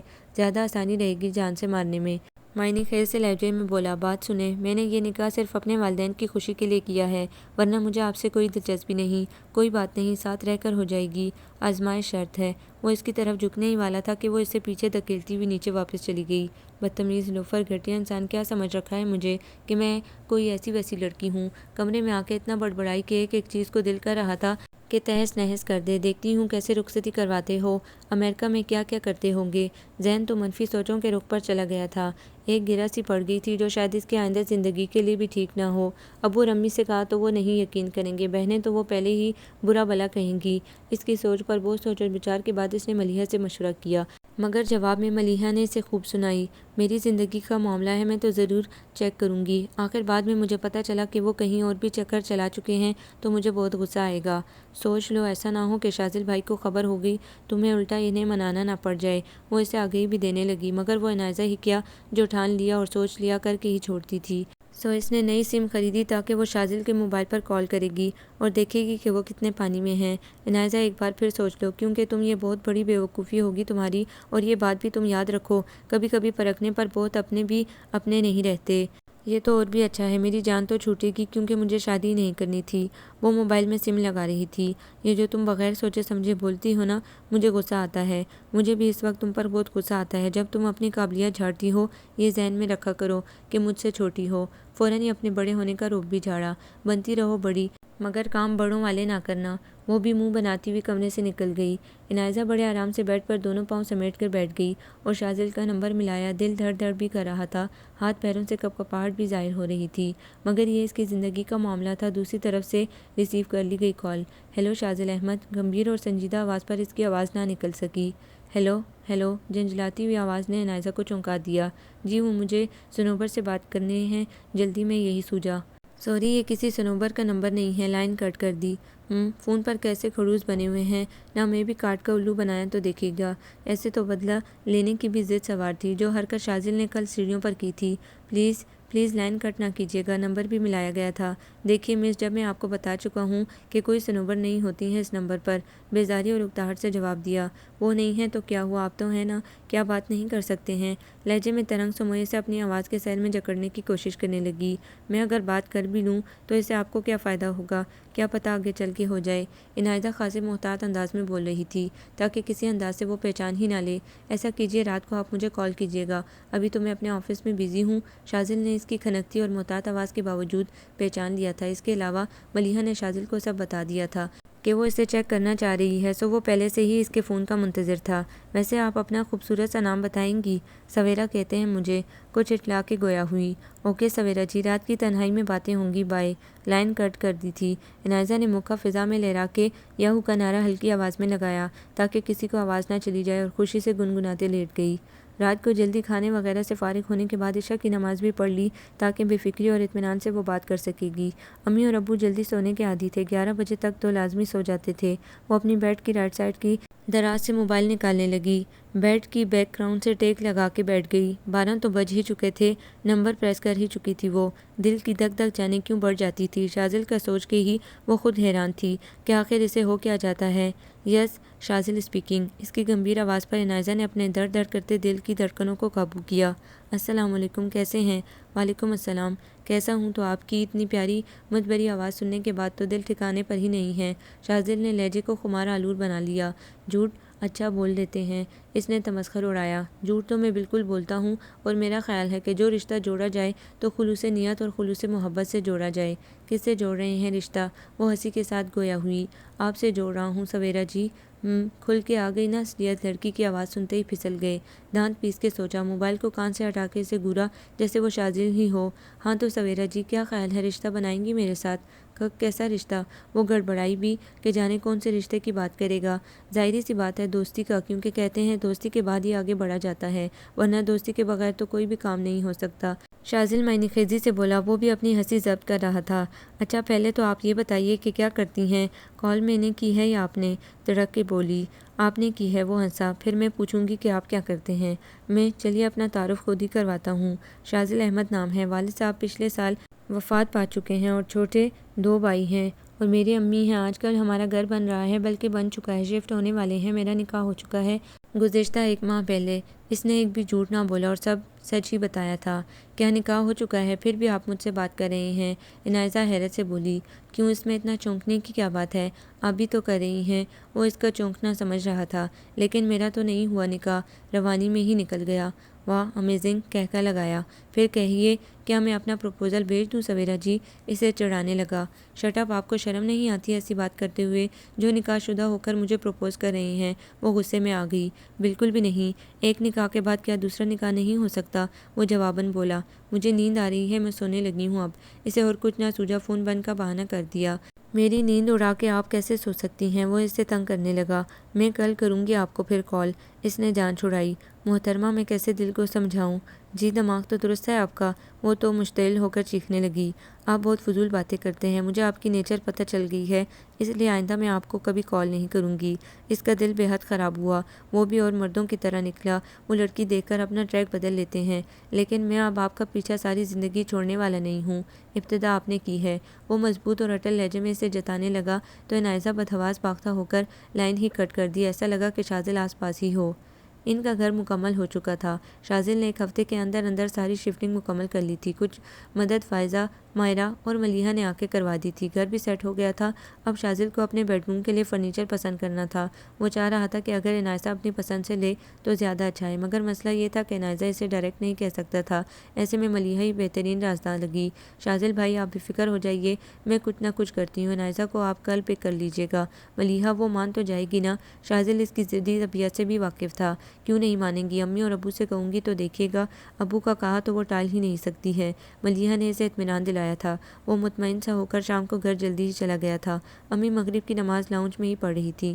بڑا کشادہ بنگلے بنوایا تھا، بڑا سا پورچ، پھر داخل ہونے کے لیے گلاس ڈور، بڑا سا کوریڈور، سامنے ہی لاؤنج اور گلاس ڈور کے رائٹ سائڈ پر خوبصورت سا ڈرائنگ روم، لیکن وہ بھی ڈیکوریٹ ہونے سے رہ گیا تھا کیونکہ یہ سب اس نے عنایزہ کی پسند پر چھوڑا تھا۔ لاؤنج کے ایک سائڈ پر بڑا سا ہال کمرہ، اس میں ایک صوفہ سیٹ پڑا تھا اور سامنے سیڑھیاں جا رہی تھی، اس کے ساتھ ہی ڈائننگ ٹیبل تھی۔ ہال کمرے کے لیفٹ پر بڑا اور کشادہ سا امریکن کچن جس میں سب کچھ جدید اسٹائلش تھا۔ ہال کمرے کے رائٹ پر امی کا بیڈ روم اور اس کا بیڈ روم تھا۔ اوپر کے پورشن کو بھی بالکل نیچے کی طرح ہی بنوایا تھا۔ باسل اور سمیل کا بیڈ روم، اسٹڈی روم اور بڑا سا لاؤنج تھا۔ کیا بات ہے، آج جلدی آ گئے؟ امی نے دعا مانگنے کے بعد جائے نماز طے کی اور تخت پر لپیٹ کے رکھی۔ جی وہ ہاں، بس کچھ تھکن ہو رہی تھی۔ چونک کے انہیں دیکھا۔ پھر کل عنایزہ کو لے کے فرنیچر پسند کرنے جا رہے ہو نا؟ جی انشاءاللہ وہ راضی ہو جائے، کیونکہ میں نے ملیحہ سے تو کہہ دیا ہے۔ وہ اپنا موبائل چیک کرنے لگا جس پر عنایزہ کی کال آ رہی تھی، مگر اس نے کٹ کر دی تھی۔ میں نے آج بھابھی سے فون پہ کہہ دیا ہے، وہ کہہ رہی تھی کہ وہ بھیج دیں گی۔ آپ نے آنٹی سے کہہ دیا؟ وہ خوش ہو گیا۔ وہ فون کریں گی، پھر تم جانا اس سے ساتھ لے کر۔ ہاں کچھ کپڑوں کی شاپنگ بھی کر لینا اپنی مرضی و پسند سے۔ دن ہی کتنے ہیں شادی میں؟ عید الاضحیٰ کے بعد میں نے سوچا ہے کہ رخصتی کی تاریخ لے لوں گی۔ وہ ارادہ کر چکی تھی کہ مزید دیر نہیں کریں گی، کیونکہ ان سے بھی اتنے بڑے گھر میں اکیلے نہیں رہا جا رہا تھا۔ اب جیسے آپ کی مرضی۔ عنایزہ کی پھر کال آئی تو وہ ریسیو کرتا ہوا باہر پورچ میں نکل گیا تھا۔ چھوٹا سا لان جہاں وائٹ ملکی جیسی روشنی ہو رہی تھی، وہ چہل قدمی کرنے لگا۔ عنایزہ کی مسحور کن آواز اس کے دل کے تار ہلا رہی تھی۔ آج کیسے یاد کر لیا آپ نے؟ ورنہ تو آپ نے ہمیں ڈس ہارٹ کرنے میں کوئی کسر نہیں چھوڑی۔ شرارتی لہجے میں بولا۔ یہ کہنے کے لیے یاد کیا ہے کہ اگر آپ نے آئندہ میرے نمبر پر کال کی تو بہت برا ہوگا۔ وہ تو چڑھ دوڑی۔ دیکھیے ابتدا آپ نے کی ہے، میں تو اب باز آنے والوں میں سے نہیں ہوں۔ تہیہ کر لیا ہے کہ ساری زندگی آپ کے ساتھ گزارنی ہے۔ شٹ اپ، آخری بار کہہ رہی ہوں آئندہ اس نمبر پر کال نہیں کرنا۔ وہ موبائل آف کر چکی تھی، مگر وہ کہاں باز آنے والوں میں سے تھا۔ وہ تقریباً روزانہ اسے 2-3 مرتبہ کال کرتا تھا، مگر وہ ریسیو نہیں کرتی تھی۔ وہ یہ سب صرف اسے تنگ کرنے کے لیے کرتا تھا۔ مسز عنایزہ شاذل، تم نے مجھے سمجھا کیا ہے؟ کوئی ٹین ایج لڑکا، دیکھنا کیسے تمہیں مسیدہ کرتا ہوں۔ وہ سوچتا ہوا اندر آ گیا تھا۔ اتنے میں باسل اور سمیل بھی آ گئے تو گھر میں کچھ ہلچل مچی۔ شاذل اپنے کمرے میں چلا گیا تھا۔ وہ دونوں ہال کمرے میں ٹی وی لگا کے بیٹھے ہوئے تھے۔ امی انکل سے آپ نے رخصتی کی ڈیٹ لے لی؟ سمیل کو تو اتنی جلدی تھی کہ عنایزہ فوراً یہاں آ جائے۔ ہاں کی میں نے بات، انشاءاللہ عید کے بعد رخصت کروا لیں گے ہم اسے۔ یہ سن کر وہ دونوں خوشی سے دمال ڈالنے لگے۔ اختر علی کے کہنے پر وہ بددلی سے شاذل کے ساتھ جانے کے لیے تیار ہوئی تھی۔ ملیحہ کو تو اس نے ویسے بھی خوب سنائی تھی۔ اورنج اور فون کلر کے کنٹراسٹ کاٹن کے ریشم کی کڑھائی کے سوٹ میں تیار، وہ سادگی میں بھی بہت پیاری لگ رہی تھی۔ شاذل نے 3 بجے اسے پک کرنا تھا۔ عنایزہ کا دل الگ دھک دھک کر رہا تھا اور کچھ برا بھی ہو رہا تھا۔ شاذل کی فون پر گفتگو کی وجہ سے 3 بجے وہ آ گیا تھا، مگر اتنی عجلت میں تھا کہ 2 گھڑی بھی نہ بیٹھا۔ عنایزہ جھجکتی ہوئی اس کے ساتھ فرنٹ سیٹ پر خاموشی سے بیٹھ گئی۔ شاذل بڑی خاموشی سے گاڑی ڈرائیو کر رہا تھا۔ Back set per of white shirt میں ڈیسنٹ سا لگ رہا تھا۔ بیڈ روم کا فرنیچر میں چاہ رہا تھا کہ آپ اپنی مرضی سے لیں۔ کچھ دیر کی خاموشی کے بعد وہ بولا، جب سارے کام اپنی مرضی سے کیے ہیں تو اس کا بھی کیوں تردد کیا؟ تن سے باز نہ آئی۔ شاذل نے نگاہ ترچھی کی اور اس کا تپا ہوا چہرہ دیکھا۔ آخر آپ مجھ سے اتنا ناراض کیوں رہتی ہیں؟ گاڑی وہ سائڈ پر روک کے اس سے باز پرس پر اتر آیا۔ عنایزہ گڑبڑا سی گئی۔ مجھے شادی ہی نہیں کرنی تھی، مجھ سے نہیں کرنی تھی یا کسی اور سے کرنی تھی؟ اس نے جان بوجھ کے بات کو دوسرا رنگ دیا۔ اسی وقت چونک کر عنایزہ نے دیکھا۔ مجھے آپ سے ہی نہیں، کسی سے بھی نہیں کرنی تھی، زور دے کے جتایا۔ لیکن مجھے تو لگتا ہے کہ آپ کسی اور کو پسند کرتی ہیں اور میں تو بے خبری میں مارا گیا نہ، کم از کم آپ مجھے تو بتا دیتی۔ وہ لہجے میں سنجیدگی اور ناگواری لیے گویا ہوا۔ عنایزہ تو سٹپٹا ہی گئی۔ یہ تو لینے کے دینے پڑ گئے تھے۔ آپ کیا الٹی بات کر رہے ہیں؟ میں بالکل سیدھی اور صاف بات کرنے کا قائل ہوں، کیونکہ مجھے دوغلے لوگ سخت برے لگتے ہیں، سمجھی آپ؟ میں کسی کو بھی پسند نہیں کرتی، وہ روحانسی ہو گئی۔ میں نہیں مان سکتا کیونکہ آپ نے میرے ساتھ دھوکہ کیا ہے۔ میں تو تمام تر سچے جذبوں سمیت آپ کو چاہا تھا، مگر میں آپ کے غصے اور گریز کی وجہ شرم سمجھا، مگر یہ تو مجھے اب علم ہوا ہے کہ آپ کسی اور کو پسند کرتی ہیں۔ وہ الٹا اسے ہی پھنسا رہا تھا۔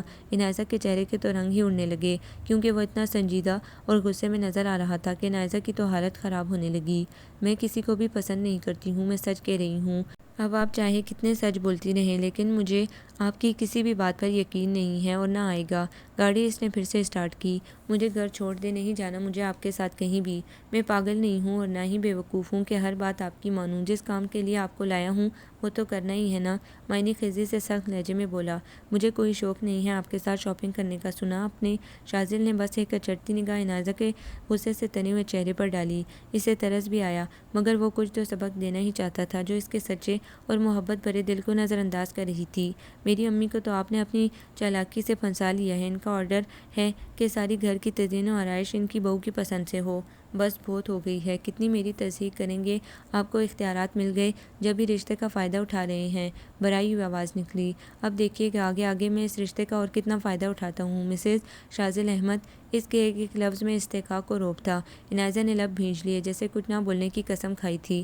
گاڑی وہ تیزی سے دوڑاتا شاپنگ سینٹر میں آ گیا، اپنی پسند سے ساری شاپنگ کرائی۔ عنائزہ اس کے ساتھ میکانکی انداز میں چلتی رہی تھی۔ فرنیچر کی مارکیٹ میں بھی وہ خود ہی فرنیچر پسند کر رہا تھا مگر رائے اس کی بھی لے رہا تھا۔ مجھ سے کیا پوچھتے ہیں، ادھر بھی اپنی چلائیے، تب کہ گویا ہوئی۔ شاذل کے ہونٹوں پر مبہم سی مسکراہٹ در آئی مگر شاذل کو اسے تنگ کرنے میں مزہ آنے لگا تھا۔ رات کو 9 بجے وہ اس کے گھر پہ چھوڑ کر جا رہا تھا۔ جیسے ہی وہ گاڑی سے اتری وہ فوراً بولا، سنیے، جسے پسند کرتی ہیں اس کا نام مجھے کل تک بتا دیجیے گا۔ وہ یہ کہہ کر زن سے گاڑی لے اڑا تھا۔ عنائزہ کے تو جسم میں لگتا تھا کہ جان ہی نہ ہو۔ وہ پتہ نہیں کیسی لڑکی سمجھنے لگا تھا۔ 2 دن ہو گئے تھے وہ بے حد پریشان تھی، کسی کام میں بھی دل نہیں لگ رہا تھا۔ سم بھی نکالی ہوئی تھی تاکہ شاذل کی کال ہی نہ آئے۔ اتوار آیا تو تینوں بہنیں صبح سے ہی آ گئی تھیں مگر تینوں عنائزہ کی خاموشی دیکھ کر متفکر سی ہو گئی تھیں۔ ملیحہ نے اس سے وجہ پوچھی۔ دیکھا، میں نے کہا تھا نا، الٹی آنتیں گلے نہ پڑ جائیں ابک تو۔ اس نے سب کچھ سچ سچ بتا دیا۔ ایک تو میری جان پر بنی ہے تم اور مجھے تانے دے رہی ہو۔ وہ رونے لگی۔ چاروں دوپہر کے کھانے کے بعد کمرے میں جمع تھیں۔ طلعت بیگم اور اختر علی شاذل کی طرف گئے ہوئے تھے کیونکہ اس کی امی کی طبیعت خراب تھی۔ ابھی مجھے یہ بھی ڈر لگ رہا ہے کہ اگر شاذل کو پتہ چل گیا کہ میں ہی سویرا ہوں تو۔ اچھا ہے پتہ چل جائے، تمہاری عقل تب ہی ٹھکانے لگے گی۔ آخر تم نے انہیں سمجھ کیا رکھا ہے؟ ملیحہ کو تو عنائزہ کی حرکتوں پر پہلے ہی غصہ تھا۔ کیا تم دونوں بحث میں لگ گئی ہو؟ ماہرہ نے دونوں کو ہی سرزنش کی۔ ملیحہ اپنی بیٹی کو دیکھنے کے بہانے کمرے سے نکل گئی۔ شاذل کو بھی تو خبر دینی تھی کہ عنائزہ کے 14 طبق روشن ہو گئے تھے۔ ٹیلی فون سیٹ لیے وہ ڈرائنگ روم میں چلی گئی۔ شاذل بھائی، آپ کی ایک ڈوز نے کام کیا ہے، لڑکی لائن پر آ گئی ہے۔ ملیحہ کو خوشی تھی کہ عنائزہ شاذل کی شرافت اور خودداری کی قائل ہو گئی تھی۔ میں تو سمجھ رہا تھا کہ آج انکل آنٹی کہیں کوئی شکایت تو لے کر نہیں آ گئے میری کہ میں نے عنائزہ سے مس بیہیو کیا۔ امی ابو اس معاملے سے لا علم ہیں، اور ہاں اپی اور بچوں کو بھی نہیں پتہ ہے۔ میں نے آپ کو جیت کی خوشی سنانے کے لیے فون کیا تھا۔ شکریہ ملیحہ تمہارا، تم نے میرا ساتھ دیا ہے۔ رخصتی ہو جائے اس کے بعد زبردست سی پارٹی، وہ بھی ولیمے کے علاوہ پکی ہے۔ وہ بھی بہت خوش تھا کہ عنائزہ کے دل میں کم از کم اس کے لیے بھی گنجائش تھی اور باقی کی گنجائش وہ بعد میں پیدا کر لے گا۔ عنائزہ کچھ بے اعتباری سی تھی کیونکہ جو کچھ اس کے ساتھ ہو چکا تھا وہ سب اسے ایسا کرنے پر مجبور کر رہا تھا، لیکن شاذل کو یقین تھا کہ وہ بہت جلد اس کے دل میں اپنا اعتبار قائم کر لے گا۔ رمضان عبادتوں میں گزر رہا تھا مگر عنائزہ کی عبادتوں میں اور بھی شدت آ گئی تھی۔ تہجد کے وقت اٹھ کر بھی وہ خوب رو رو کے دعا مانگتی تھی کہ اس سے جو غلطی سرزد ہوئی ہے وہ معاف کر دے اور شاذل کا دل اس کی محبت سے بھر دے۔ جو کل تک اس سے چڑھتی تھی، شادی کے نام پر غصہ آتا تھا، آج وہی اپنی اس شادی کو بچا رہی تھی کہ وہ ٹوٹ نہ جائے، اور شاذل کے سچے جذبوں سے بھی واقف ہو گئی تھی کہ اس دن شاپنگ کرنے جا رہی تھی تو کیسے گاڑی میں بیٹھ کر اپنی محبت و پسندیدگی عیاں کر گیا تھا، کتنی ندامت ہوئی تھی، خود پر غصہ بھی آیا تھا۔ جمعے کے دن افطار پر ابو نے سب کو ہی بلایا تھا۔ عنائزہ کچن میں مصروف تھی، تینوں بہنیں بھی آئی ہوئی تھیں۔ گھر میں ایک رونق سی لگ گئی تھی۔ بھابھی صاحبہ کیا کیا بنا لیا ہے؟ سمیل کچن میں چلا آیا۔ عنائزہ اچھل ہی گئی، ذہن تو اس کا کہیں اور ہی تھا۔ اوہ، آپ تو ڈر گئی، وہ مسکرایا۔ تم اور تمہارے بھائی دونوں سے مجھے ڈر ہی لگنے لگا ہے۔ وہ سارے برتن سیٹ کر کے کاؤنٹر پر رکھ رہی تھی۔ میرے بھائی تو اتنے سیدھے ہیں کہ کیا بتاؤں۔ سمیل ایسا کرو بتا ہی دو۔ فائزہ آپی نے سنا تو وہ بھی مسکرا کے بولی، اگر میں نہ بھی بتاؤں تو ان کی سادگی اور شرافت تو خود بولتی ہے۔ اب یہی دیکھیے کب سے بھائی جان ڈرائنگ روم میں انکل سے باتیں کر رہے ہیں مگر چاہنے کے باوجود بھی ایک بار باہر نکل کے نہیں آئے کہ عنائزہ بھابھی کو ایک نظر دیکھ ہی لیں۔ بس کرو یہ شرافت نامہ۔ عنایزہ نے گھورا۔ آزمائش شرط ہے مگر اس کے لیے آپ کو آزمانا پڑے گا۔ میں نے توبہ کی انہیں آزمانے کی۔ چلو تم باہر، اذان میں کچھ ہی ٹائم ہے۔ عنایزہ کو وقت گزرنے کا احساس ہوا تو سمیل کو کچن سے باہر نکالا۔ جلدی جلدی دسترخوان برآمدے میں ہی لگایا۔ خاصا اہتمام کیا تھا افطار پر۔ شاذل سر جھکائے اسکائی بلو کاٹن کے قلب زدہ قمیض شلوار میں چارمنگ لگ رہا تھا۔ سب ساتھ ہی افطار کے لیے بیٹھے تھے۔ عنایزہ کو شاذل کی امی نے اپنے ساتھ بٹھایا تھا۔ شاذل بھولے سے بھی اس پر نگاہ نہیں ڈال رہا تھا۔ افطار کے بعد نماز وغیرہ پڑھی تھی۔ رات کا کھانا لگنے تک عنایزہ پھر شاذل کے سامنے نہیں آئی تھی۔ اندر ہی اندر وہ شاذل کی خاموشی پر پریشان تھی۔ رمضان لگتا تھا اس بار بڑی تیزی سے گزرا تھا۔ عید کب آئی اور اسے پتہ تک نہ چلا۔ پھر اس کی رخصتی کی تیاریاں ہونے لگی تھیں۔ تینوں بہنیں آتی رہتی تھیں، اسے بھی کہتی تھیں، لیکن یہ عید تو اسے اور اداس کر گئی تھی، کیونکہ عید پر بھی وہ صرف لگتا تھا مارے باندھے آیا ہے۔ ادھر عنایزہ نے ضد باندھ لی کہ اسے جہیز دینے میں کوئی کمی نہ کی جائے، کیونکہ شاذل نے منع کروا دیا تھا کہ کچھ نہیں چاہیے۔ پھر وہ بعد میں اس سے طعنے نہیں سننا چاہتی تھی کہ میکے سے اسے کچھ نہیں ملا ہے۔ تینوں بہنیں سمجھا سمجھا کے تنگ آ چکی تھیں۔ تمہیں شادی پر ابو نے دینے میں کوئی کمی نہیں چھوڑی تھی، اس پر بھی تمہاری ساس نے کتنی باتیں بنائی تھی، بھول رہی ہو تم؟ وہ تو ملیحہ سے الجھ ہی پڑی۔ میری ساس میں اور تمہاری ساس میں بہت فرق ہے۔ ان کی ایسی سوچیں نہیں ہیں، وہ تو چاہتی ہیں کہ تم جلدی ان کے گھر آؤ اور گھر کو سنبھالو جو تمہارا ہے۔ میں نے ابو سے کہہ دیا ہے کہ ہر چیز ہونی چاہیے، بعد میں تمہیں نہیں پتہ یہ شاذل صاحب کب بدل جائیں اور مجھے سناتے رہیں۔ اپنی وارڈروب کی وہ صفائی کر رہی تھی۔ شاذل بھائی کو تم کب سمجھو گی کہ وہ کس نیچر کے ہیں، کیونکہ میں یا کوئی اور بھی تمہیں یقین دلائے گا کہ وہ ایسے نہیں ہیں۔ ویسے تم اس کی مانو گی تھوڑی۔ بیڈ پر اس کے پڑے کپڑوں کی تہہ بنانے لگی۔ ادھر شاذل کی امی نے عنایزہ کی بری میں کوئی کمی نہیں رکھی تھی۔ اسد اور اس کی بیوی مریم آ جاتے تھے۔ 2 ماہ کی ان کی بیٹی تھی۔ پھر مریم شاذل کی شادی کی تیاریوں میں وقت نکال کے آ ہی جاتی تھی۔ بقر عید کا بھی چاند نظر آیا۔ 6 دن ہو گئے ہیں۔ آج سے 1 ہفتے بعد تمہاری شادی ہے۔ امی حساب کتاب لگا کے بیٹھی ہوئی تھیں۔ ان کی شدید خواہش تھی کہ بقرہ عید پر ان کی بہو ان کے ساتھ ہو۔ ولیمہ میں نے عید کے 2 دن بعد کا رکھا ہے، کیونکہ قربانی وغیرہ کی وجہ سے کافی تھکن ہو جائے گی، مہمانوں کا بھی آنا جانا ہوگا۔ شاذل نے پروگرام بتایا۔ آج تم اسد اور مریم کو بلا لو تاکہ ساری بری کی پیکنگ مریم دیکھ لے گی، تو پرسوں تو عنایزہ مایوں بیٹھے گی تو بری بھی ساتھ چلی جائے گی۔ کوئی کمی بیشی ہوگی تو مریم بتا تو دے گی۔ وہ خاصی تھکی تھکی لگ رہی تھی۔ میں فون کر دوں گا۔ یہ باسل اور سمیل کدھر ہیں؟ رات کے اس پہر جبکہ 10 بج رہے ہیں۔ خاموشی شاذل کو اچنبے میں مبتلا کر گئی۔ سمیل تو اوپر ہے، پڑھ رہا ہے، سیمسٹر ہونے والے ہیں نا، اور باسل کسی دوست کی طرف گیا ہے۔ امی باسل کو کہہ دیا کریں کہ 12 بجے سے پہلے گھر آ جایا کرے۔ وہ انہیں یاد دلانے لگا۔ اسے خود بھی رات کو دیر تک باہر رہنا کبھی پسند نہ تھا۔ پھر اٹھ کر وہ اپنے کمرے میں آ گیا۔ بڑا سا کشادہ جدید انداز میں ڈیکوریٹ کیا ہوا تھا۔ درمیان میں جہازی سائز بیڈ، دروازے کھڑکیوں پر دبیز میرون اور فون کلر کے کنٹراسٹ پردے، وال ٹو وال کارپیٹ، جدید ڈریسنگ ٹیبل جو کہ بیڈ کی رائٹ سائڈ پر تھی۔ ایک کونے میں صوفے وغیرہ سیٹ کیے ہوئے تھے۔ سارا کچھ اس نے عنایزہ کی پسند سے ہی لیا تھا۔ وہ آنکھیں بند کر کے اس کی موجودگی کو محسوس کرنے لگا۔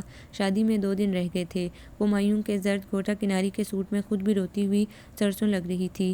ماں باپ کا آنگن چھوٹنے کی اور پھر شاذل کو فیس کرنے کی بھی ٹینشن بھی تھی۔ ہر وقت لبوں پر یہی دعا رہتی تھی کہ شاذل اسے معاف کر دے۔ اس نے انجانے میں جو اس کے ساتھ حرکت کی ہے، اس نے یہ سوچ بھی لیا تاکہ اپنے نئے رشتے کی بنیاد جھوٹ سے نہیں رکھے گی، بلکہ شاذل کو ساری حقیقت بتا دے گی، چاہے وہ اسے کتنا برا بھلا کہے۔ شاذل کے گھر سے اس کی مہندی اور بری آ چکی تھی۔ گھر میں ایک رونق سی لگی ہوئی تھی۔ اپنے کمرے میں وہ گم سم سی بیٹھی باہر سے آتی آوازوں کو بھی سن رہی تھی۔ مایوں کے کپڑوں میں آپ تو بہت پیاری لگ رہی ہیں۔ شادی والے دن تو شاذل بھائی حواس ہی کھو دیں گے، مریم نے شرارت میں کہا۔ عنایزہ نے جیم کا سر اور نیچے جھکا لیا۔ ہماری بھابھی اتنی ڈراؤنی تو نہیں ہوں گی شادی والے دن بھائی جان حواس کھو دیں؟ سمیل وائٹ کرتا شلوار میں ملبوس، ہاتھ میں کیمرہ لیے اندر ہی آ گیا۔ بھابھی جی چہرہ تو دکھائیے، وہ شوق شرارتی لہجے میں بولتا اس کے سامنے آ گیا۔ سمیل یہ تو اچھی بات نہیں ہے، تم اندر کیسے آئے؟ فائزہ نے اسے خفگی سے ہی کہا، مگر وہ بیڈ پر بالکل عنایزہ کے سامنے بیٹھا تھا۔ میں دروازے سے اندر آیا ہوں اور تصویریں کھینچ کے ہی جاؤں گا۔ وہ اڑیل و ضدی تو پہلے ہی تھا، ایک بات کے پیچھے پڑ جائے کر کے ہی چھوڑتا۔ ہاں سمیل تم کھینچو، میں خود تمہیں بلانے والی تھی، مریم نے اس کی پشت پر تھپکی دی۔ تمہیں تو بعد میں بتاؤں گی، سرگوشی میں اس نے سمیل سے کہا۔ بچوں کی شور و پکار میں کچھ سمجھ نہیں آ رہا تھا کہ کون کیا بول رہا ہے۔ عنایزہ کو شاذل کی امی نے خوب دعائیں دی تھیں اور ڈھیروں پیار کیا۔ رات کو جب سب فارغ ہو کے سونے کے لیے لیٹے تو وہ ملیحہ سے بولی، ملیحہ مجھے ڈر لگ رہا ہے۔ ملیحہ کو اس کی صورت پر ترس بھی آ رہا تھا کہ حقیقت بتا دے کہ شاذل کو پہلے ہی خبر ہے۔ شاذل نے تو سختی سے منع کیا تھا کہ ذرا بھی اشارہ نہیں دینا۔ کس بات سے؟ وہ مسکرائی۔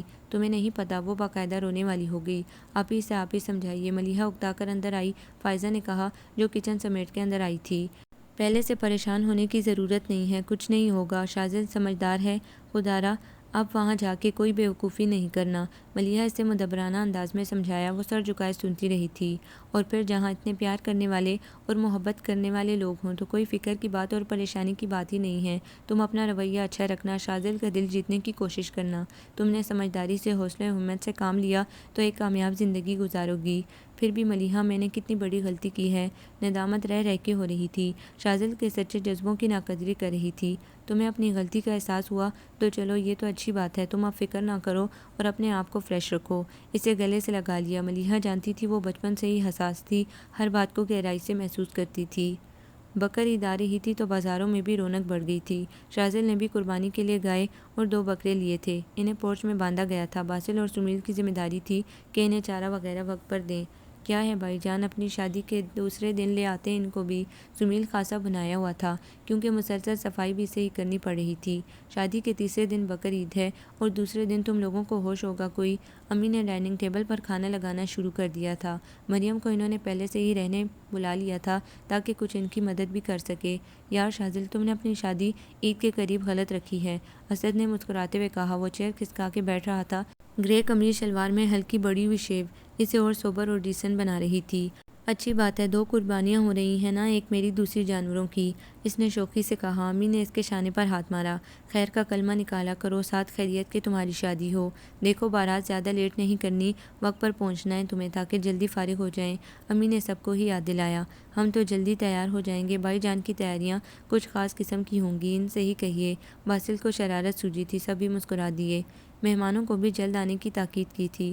مغرب ہوتے ہی امی نے تو شور مچا دیا تھا کہ شاذل ہال کمرے میں آ جائے۔ مہمانوں کے بیٹھنے کا انتظام باہر لان میں تھا۔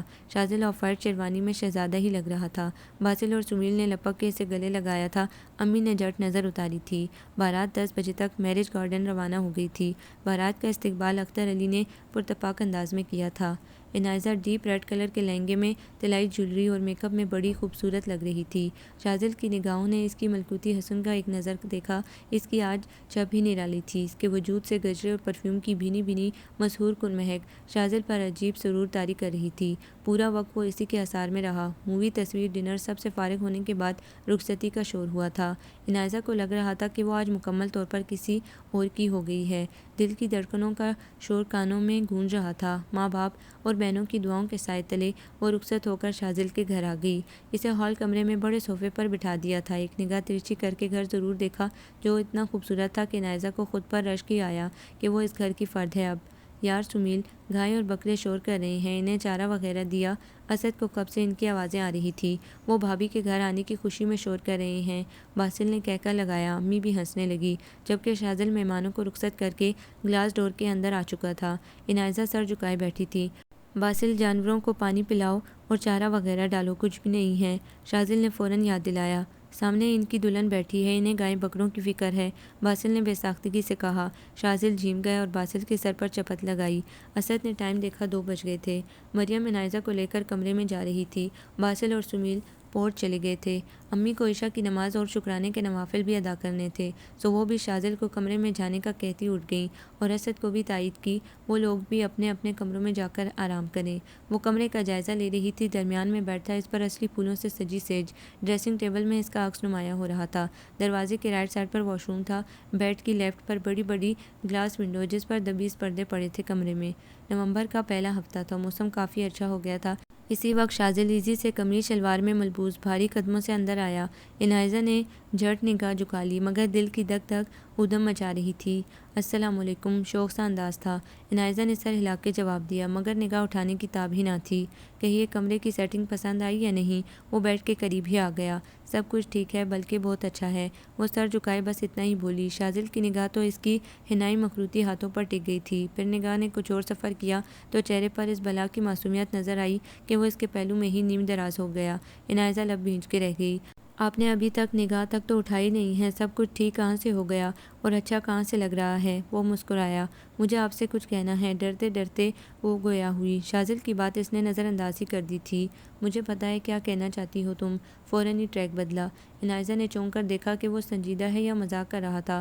وہ اس کے بغور دیکھنے پر چہرے پر پھونک مار کے بولا، اب اتنا بھی خوبصورت نہیں ہوں محترمہ، گورے جا رہی ہیں جی وہ تو میں۔ وہ شرم سے سرخی پڑ گئی۔ دیکھو عنائزہ، میں سب کچھ جانتا ہوں، تم سویرا بن کے کال کرتی تھی۔ کیا؟ وہ تو حیرت زدہ رہ گئی۔ آپ سب جانتے تھے پھر بھی کچھ نہیں کہا۔ وہ خود کو ندامت کی عمیق گہرائیوں میں گرتا ہوا محسوس کر رہی تھی۔ شاذل اسے وارفتگی اور پیار بھری نگاہوں سے دیکھ رہا تھا، اس لیے کچھ نہیں بولا کہ لڑکیوں کی عقل کا خانہ خالی ہوتا ہے، انہیں لاکھ کوئی کچھ بھی سمجھائے وہ سنتی ہی نہیں ہیں، وہ کرتی اپنی من کی ہی ہیں۔ اس لیے سوچا کہ کچھ آپ ہمیں چیک کر رہی ہیں تو ہم بھی بیوقوف بن کے مزے لے لیں۔ وہ مسکراتے ہوئے بول رہا تھا، اور انائزہ کی تو نگاہ ہی نہیں اٹھ رہی تھی۔ آپ کو ذرا بھی مجھ پر غصہ نہیں آیا؟ حیرت و انبساط میں ڈوب کے وہ گویا ہوئی۔ بالکل بھی نہیں آیا، بلکہ پیار آ رہا ہے، اجازت ہو تو کر لوں؟ لہجے میں شرارت سموئے اس کے قریب جھکا تو انائزہ حواس باختہ سی ہو گئی۔ وہ میرے نزدیک آتے آتے حیا سے ایک دن سمٹ گئے۔ شوخی سے گنگنایا تو کانوں کی لوون تک سے سرخ ہو گئی۔ انائزہ، میں نے آج تک نہ کسی کو اس نظر سے دیکھا اور نہ ہی سوچا۔ تم وہ واحد لڑکی ہو جسے دیکھ کر میں سوچنے لگا کہ یہ لڑکی جو بناوٹ و تزت سے پاک ہے، جس کا اندر تک اجلا ہے، جو نہ صرف صاف گو ہے بلکہ عادات بھی اس کی بڑی پیاری ہیں، تو کیوں نہ اسے اپنی زندگی کا ساتھی بنا لیا جائے، جس سے شاذل احمد کو اپنی سادگی اور معصومیت سے جیت لیا ہے۔ وہ سنجیدہ ہو کر اس سے مخاطب ہوا، تو پھر فون پر بیوقوف کیوں بناتے رہے؟ اگر جان گئے تھے تو؟ شکوہ پھسلا۔ ملیحہ نے کہا تھا کہ آپ نے کچھ نہیں بتانا، انائزہ کو اپنی تسلی کر لینے دیں۔ کیا ملیحہ ملی ہوئی تھی آپ سے؟ سن کے غصہ ہی آیا، مگر پھر اس نے شکر بھی کیا کہ اچھا ہوا جو اس نے بتا دیا، ورنہ تو آج ٹینشن اور ہوتی۔ جی، وہ میری اور آپ کی ہمدرد تھی۔ اس نے چوڑیوں سے بھری کلائیوں کو اپنے مضبوط ہاتھوں میں جکڑا۔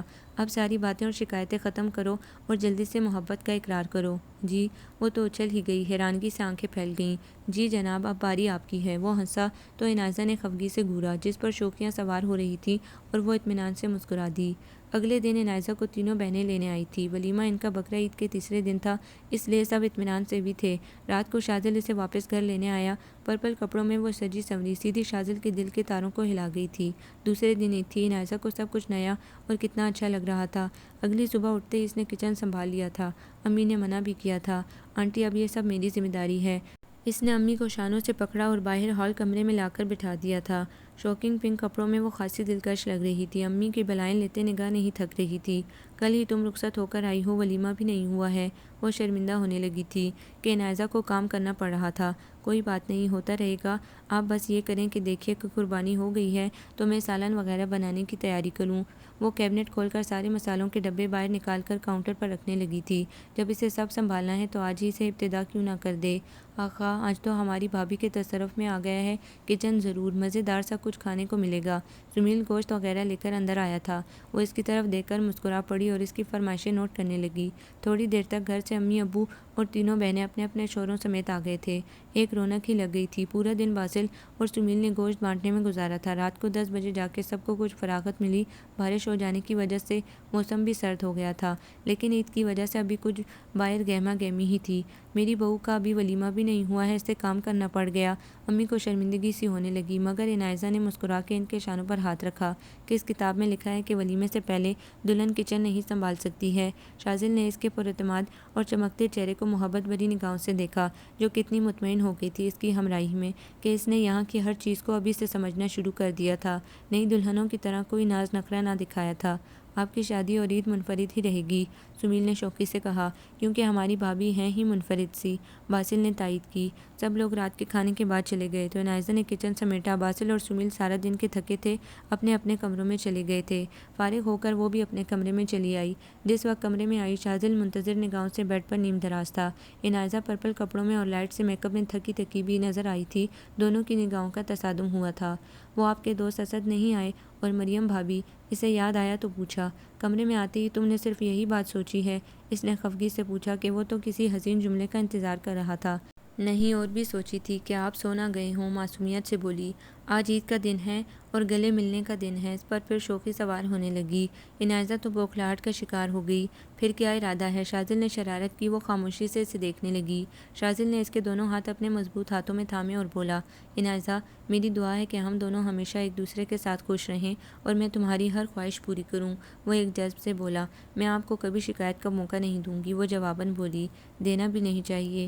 وہ ہنسا اور انائزہ کو اپنی محبت کے حصار میں جکڑ لیا، کبھی نہ جدا کرنے کے لیے۔ وہ کتنی سادہ اور معصوم تھی کہ اسے یہ خبر ہی نہ تھی کہ کوئی اس کی سادگی پر مر مٹا ہے۔ وہ کوئی اور نہیں، شاذل احمد ہے۔ انائزہ کو لگا کہ خوشیاں ہمیشہ کے لیے اس کے آنگن میں اتر آئی ہیں۔ آپ کو یہ ناول کیسا لگا؟ کمنٹس میں اپنی رائے ضرور دیں. ہمارے چینل کو لائک کریں، سبسکرائب کریں، شیئر کریں.